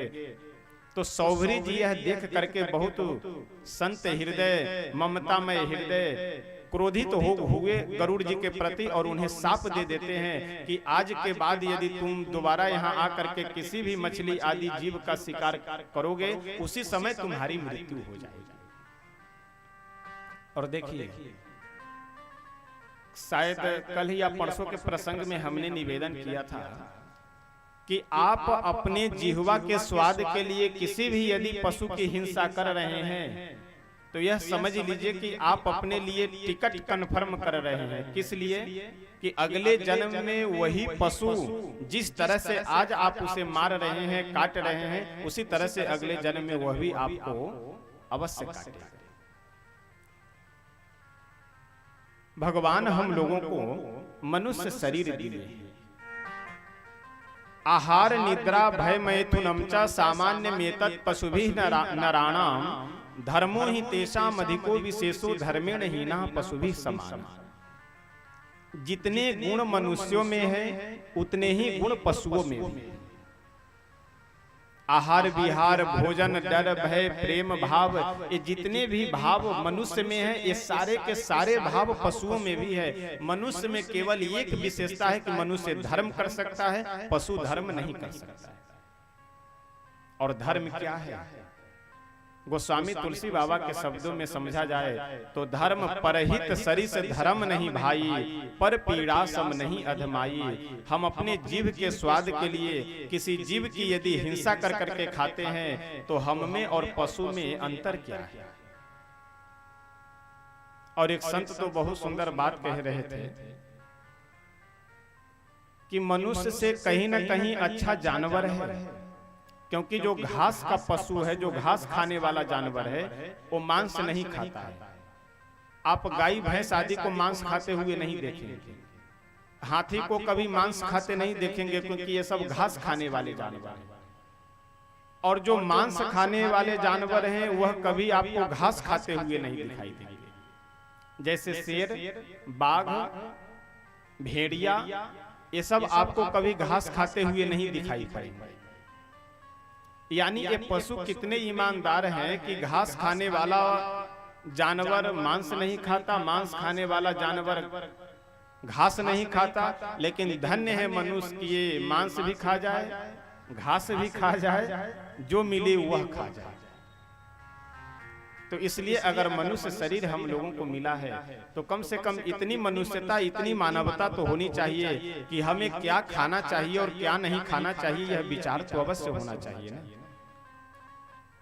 अच्छा, लोग भी बड़े विचित्र कई बार लोग यह कहते हैं, अरे होली का समय कोई विचार करने का समय है, खाने पीने का पर्व है। यानी पर्व त्योहारों का भी लोग सत्यानाश करने में लगे हुए। और यदि खाने पीने में विचार नहीं किया जाता है और नहीं करना चाहिए, तो आपको कोई व्यक्ति यदि सल्फास की गोली ला करके दे तो खा सकते हैं क्या? तुरंत यही कहेंगे कि अरे हमें मरना है क्या? तो खाने में विचार कहां से आ गया? तो जैसे कोई हमें जहर दे दे हम उसे ग्रहण नहीं करते हैं, जैसे हमारे शरीर के लिए कोई वस्तु नुकसानदायक हो वह हम ग्रहण नहीं करते हैं, और फिर जो मन में मांस मछली आदि खाने की जब बात आती है तो फिर हम यह तर्क कैसे दे सकते हैं कि खाने पीने में विचार नहीं करना चाहिए? आपको यदि अपनी बुद्धि संभाल करके रखनी है, यदि आपका विचार यह चाहते हैं कि शांत बना हुआ रहे, तो भोजन में सबसे पहले सुधार करना आवश्यक है। और आजकल तो महाराज अच्छा, कई बार कुछ प्रसंगों को समझाना बहुत आसान हो जाता है।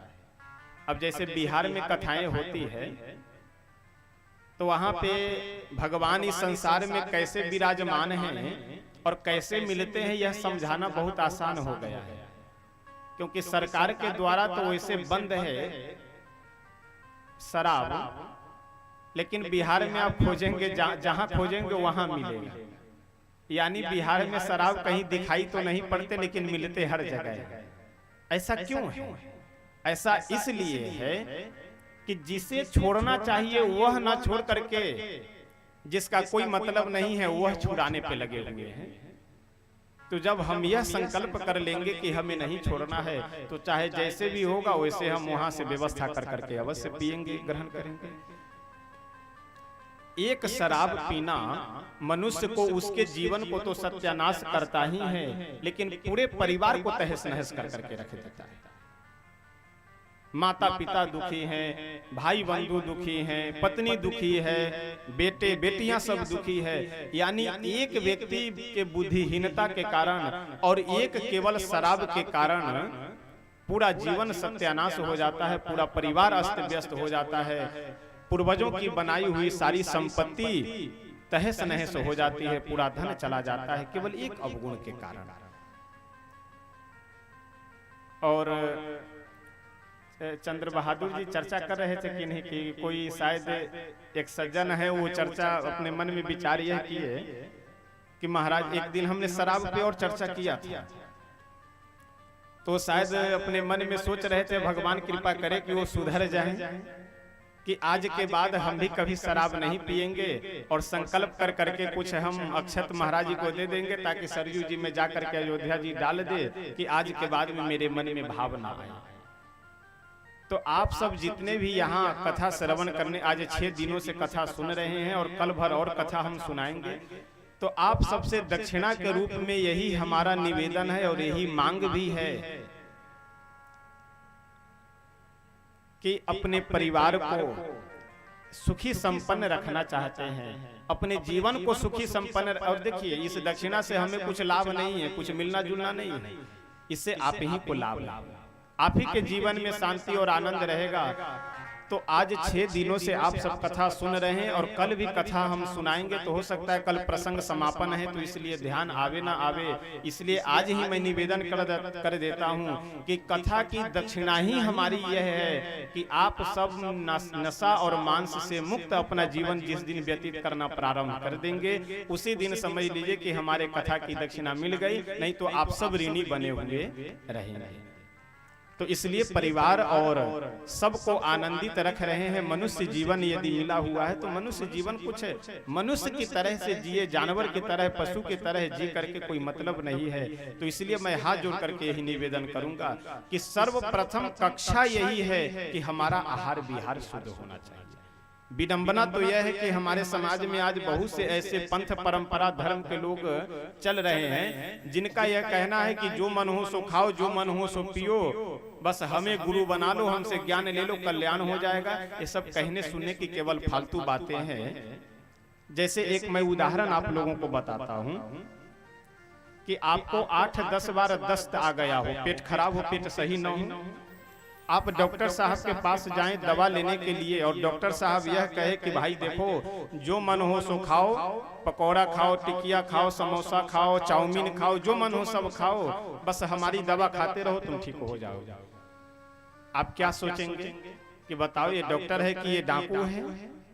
यानी हम भोजन कर करके अपना पेट खराब किए रहे और इससे दवा लेते रहे ताकि ये पैसा कमाया करे खूब। तो जब तक हम संयम नहीं करेंगे, तब तक हमारा कोई साधन फलीभूत नहीं हो सकता है। तो हम यदि मांस मछली खाएंगे, हमारी बुद्धि कैसे सही रह सकती है? हम यदि शराब पिएंगे तो हमारी बुद्धि कैसे ठीक रह सकती है?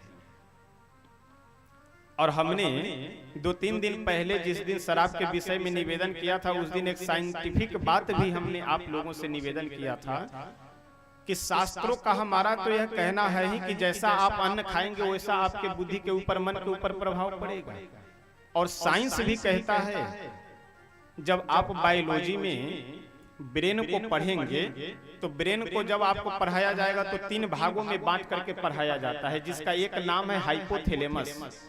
तो हाइपोथैलेमस का काम क्या है कि जैसा आप अन्न खाएंगे हाइपोथैलेमस अपने आप को उसी तरह से परिवर्तित कर लेता है। यदि आप गर्म भोजन कर रहे हैं, यदि आप दूषित अन्न ग्रहण कर रहे हैं तो आपकी बुद्धि भी उग्र हो जाएगी, काम, क्रोध, लोभ ये सब हावी होने लगेगा। और जैसे हाइपोथैलेमस अपने आप को परिवर्तित करता है उसी तरह से हमारा आपका मन बन जाता है। तो इसलिए आहार विहार शुद्ध करने की बहुत आवश्यकता है। तो मैं तो निवेदन यह करूंगा कि आप दोनों चीजें छोड़ दीजिए, और कम से कम दोनों नहीं तो शराब तो अवश्य ही छोड़ दीजिए, क्योंकि इसका नुकसान के अलावे आपके जीवन में कुछ और भी लाभ नहीं मिलना है। तो आइए हम सब अब ग्रंथ में प्रवेश करते हुए आगे चलते हैं कि कालिया नाग से प्रभु बोले कि तुम यहाँ से चले जाओ। कालिया नाग बोला कि गरुड़ जी से हमारी दुश्मनी है, हम कैसे चले जाएं? भगवान बोले कि कोई चिंता करने की बात नहीं है, अब तुम्हारे मस्तक पे मेरा चरण पड़ चुका है, इसलिए कालिया नाग तुम्हारा कुछ नहीं बिगाड़ सकता है, इसलिए तुम बिल्कुल आनंदित होकर के यहाँ से जाओ। कालिया नाग को वहां से विदा कर करके कालिया दह को प्रभु शुद्ध करते हैं।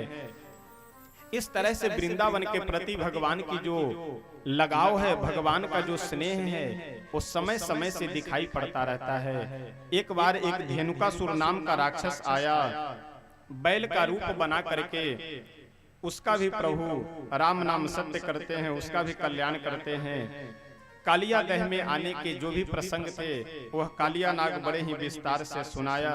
एक दिन प्रलंबासुर नाम का एक राक्षस कंस के द्वारा भेजा हुआ आया भगवान श्री कृष्ण को मारने के लिए, लेकिन उसका भी प्रभु कल्याण करते हैं, उसे भी अपना मोक्ष पद प्रदान करते हैं।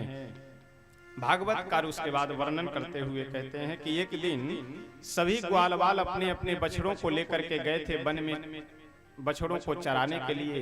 प्रभु भी सबके साथ में गए, एक कदम के वृक्ष के नीचे बैठ करके मंद मंद बांसुरी बजा रहे थे। इतने में चारों तरफ से आवाज उठने लगी, बचाओ बचाओ, यानी उस वन में एकाएक चारों तरफ आग लग गया। लेकिन प्रभु अपने मुख को खोले और सारे अग्नि को अपने प्रभाव से मुख के रास्ते पान कर लेते हैं, और उस भयानक अग्नि से अपने सभी ग्वाल वालों को बचाते हैं, बछड़ों को बचाते हैं, जितने भी भक्त हैं उन सब की रक्षा करते हैं।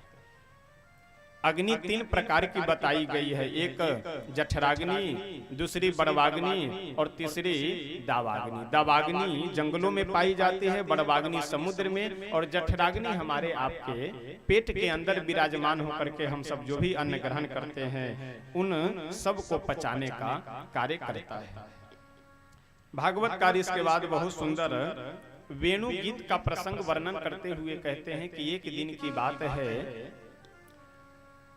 भगवान श्री कृष्ण यमुना जी के तट पे एक वृक्ष के नीचे बैठ करके बहुत सुंदर अपनी बांसुरी को बजा रहे थे। गोपियां जब प्रभु के बंसी की ध्वनि सुनी तो आपस में चर्चा करने लगती है, और मन से सभी गोपियां प्रभु के पास पहुंच करके आपस में भाव में भर करके कि प्रभु का कैसा हाव भाव है, प्रभु का कैसा सौंदर्य है, कैसे बात करते हैं, कैसे बांसुरी बजाते हैं, प्रभु के गुणानुवादों का सुंदर सभी गोपियां श्रवण करने लगी। आइए हम सब एक भजन के माध्यम से श्रवण करते हैं कि आखिर हमारे श्री ठाकुर जी के इस बांसुरी की क्या महिमा है, बंसी की क्या महिमा है।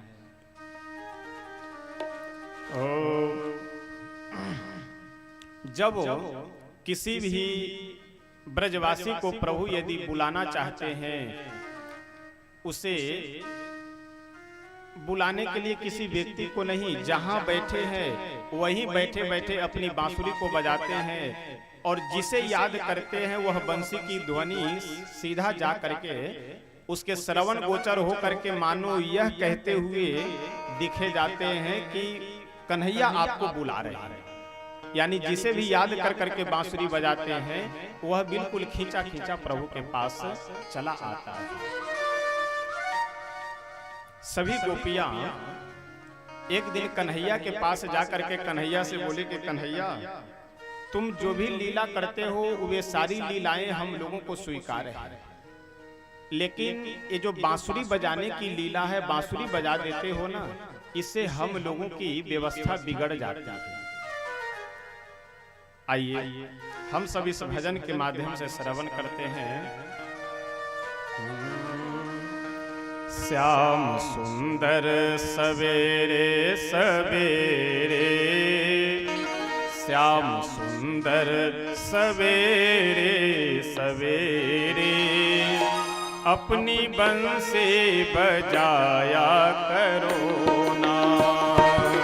श्याम सुंदर सवेरे सवेरे, अपनी बंसी बजाया करो ना।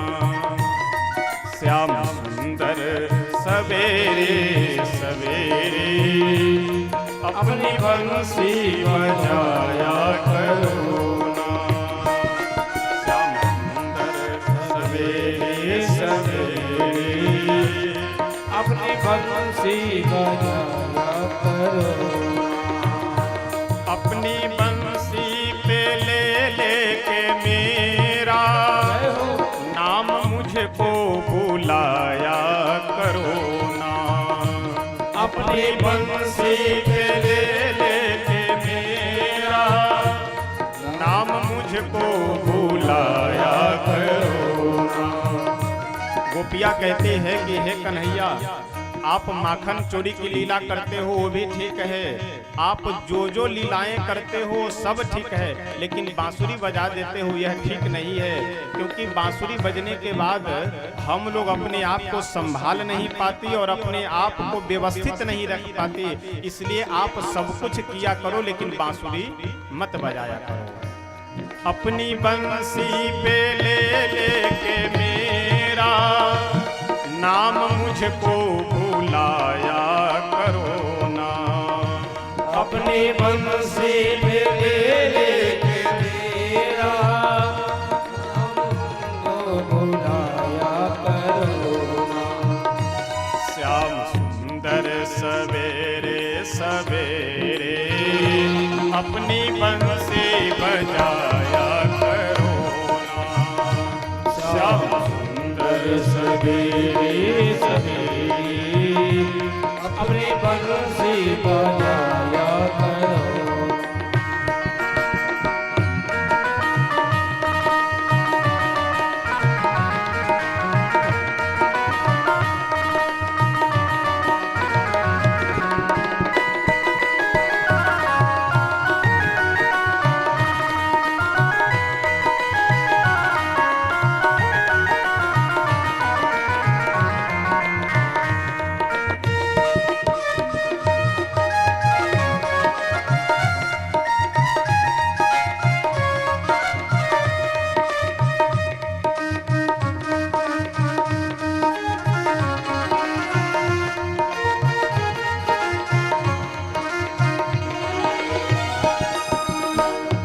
कितनी पावन है वृंदावन की गलियां, जिसमें रहती है बहुत सारी सखियां।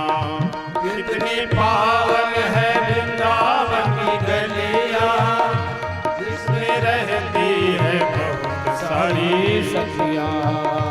कितनी पावन है वृंदावन की गलियां, जिसमें रहती है बहुत सारी सखियां। कितनी पावन है वृंदावन की गलियां, इसमें रहती है बहुत सारी सखियां।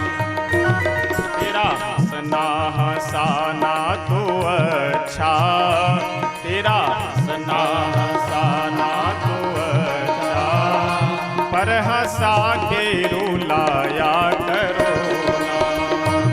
श्याम सुंदर सवेरे सवेरे, अपनी बंसी बजाया करो ना।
गोपिया भगवान कन्हैया से कहते हैं कि कन्हैया, ये जो तुम चोरी कर करके खाते हो ना, ये हम लोगों को अच्छा नहीं लगता।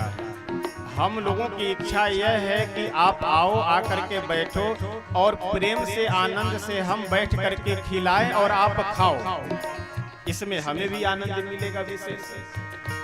जितना जी चाहे माखन तो खा लो, घर में माखन की कोई कमी ना। जितना जी चाहे माखन तो खा लो, घर में माखन की कोई कमी ना। जितना जी चाहे माखन तो खा लो, घर में माखन की कोई कमी ना। जितना जी चाहे माखन तो खा लो, घर में माखन की कोई कमी ना। किंतु सखियों के घर घर में जाकर, किंतु सखियों के घर घर में जाकर ऐसे माखन चुराया करो ना।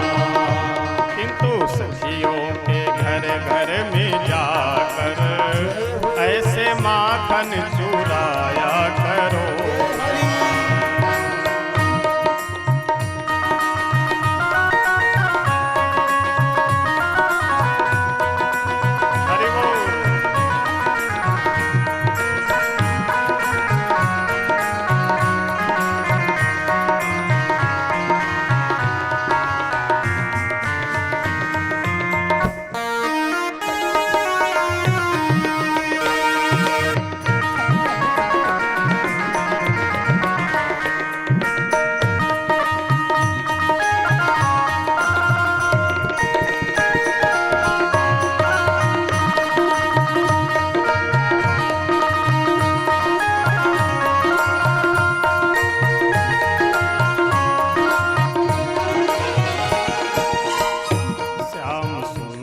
सवेरे सवेरे अपनी बंसी बजाया करो ना। श्याम सुंदर सवेरे सवेरे अपनी बंसी बजाया करो ना। अपनी बंसी पे ले लेके मेरा नाम मुझको बुलाया करो ना। अपनी बंसी पे ले लेके मेरा नाम मुझको बुलाया करो ना। श्याम सुंदर सवेरे सवेरे अपनी बंसी बजाया करो ना। श्याम सुंदर सवेरे सवेरे अपनी बंसी बजाया करो ना। श्याम सुंदर सवेरे सवेरे अपनी बंसी बजाया करो ना। श्याम सुंदर सवेरे सवेरे अपनी बंसी बजाया करो ना। श्री वृंदावन बिहारी लाल की। अपनी बंसी पे ले लेके मेरा नाम मुझको बुलाया कर। गोपिया एक दिन कन्हैया से जाकर के बोली कि कन्हैया, तुम्हें पता है कि जब तुम अपनी बांसुरी बजा देते हो तो हम लोग अपने अपने कार्यों को ही भूल जाते, होश ही नहीं रहता है कि क्या करना चाहिए और हम क्या कर रही हैं। एक दिन की बात है, मैं भोजन बना रही थी। चूल्हे पे एक तरफ दाल पक रही थी और दूसरे तरफ हम खीर बना रहे थे। और उसी समय तुम अपनी बांसुरी को बजाना प्रारंभ कर दिए। अब जैसे बंसी की ध्वनि, बांसुरी की ध्वनि मेरे श्रवण गोचर हुई, वैसे मैं भूल गई कि हमें क्या करना चाहिए और क्या नहीं करना चाहिए। अब दाल में हमें नमक डालना चाहिए तो वो नमक हम खीर में डाल दिए, और खीर में जो चीनी डालनी चाहिए वो चीनी हम दाल में रखे। खीर में नून, दाल में शक्कर। ये तो कहो कि पहले परिवार वाले को खिलाने से पहले मैं खा ली, और उसमें भी सास के खाने से पहले मैं खा ली। अगर कहीं सास खाली होती तब तो फिर आज मुझे घर के बाहर होकर जाना पड़ता। तो फिर दोबारा जल्दी जल्दी में भोजन बना करके सबको खिला दी। तो यह तुम्हारे वंशी की समस्या है। जो भोजन गौ को देना चाहिए वह हम थाली में परोस करके अपने ससुर साहब को दे देते हैं, और जो ससुर साहब को भोजन देना चाहिए, दाल चावल रोटी सब्जी ये सब थाली में परोस करके, वो हम थाली में परोस करके ले जा करके गौ को दे देते हैं। अब होश ही नहीं रहता कि क्या करना चाहिए क्या नहीं करना चाहिए। तो इसलिए सब आपकी लीला तो ठीक है, लेकिन यदि बांसुरी बजाने की लीला यदि होती रही तो आज न कल निश्चित हम सब घर से भगा दिए जाएंगे, घर से निकाल दिए जाएंगे। तो इसलिए आप जो कोई भी लीला करते हैं वो सब ठीक है, लेकिन बांसुरी बजाने की लीला आप मत किया करो। आगे बहुत सुंदर एक प्रसंग आ रहा है चीरहरण का।